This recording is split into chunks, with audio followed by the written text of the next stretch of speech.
7 जानेवारी श्री ब्रह्मचैतन्य गोंदावलेकर महाराज सांगतात की नामाचे प्रेम येण्यासाठी खरी कळमळ पाहिजे.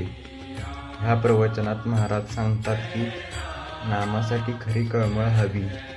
फक्त नाम पुरेसे नाही, मनापासून आणि प्रेमाने नाम घेतले तर त्याचा फायदा होतो. प्रेम आपोआप येत नाही, नामाचे प्रेम होत नाही असा प्रश्न विचारण्यापेक्षा आपण नाम कसे घेतो हा प्रश्न विचारला पाहिजे. नाम हे आपलेच आहे, देवाचे नाम हे नसून आपलेच नाम आहे. नाम घेताना सवय आणि भावना ह्या महत्त्वाच्या आहेत. फक्त लोक सांगतात नाम घ्या म्हणून नाम घेणे हे चुकीचे आहे. तर बरोबर मनात प्रेम आणि ओढ असली पाहिजे नामाची. नामात सातत्य हवे. नामाबद्दल एकदम प्रेम येत नाही, हळूहळू येते. नामामुळे आत्मिक प्रगती वाढते. नाम हे आपल्याला आतून मजबूत बनवते.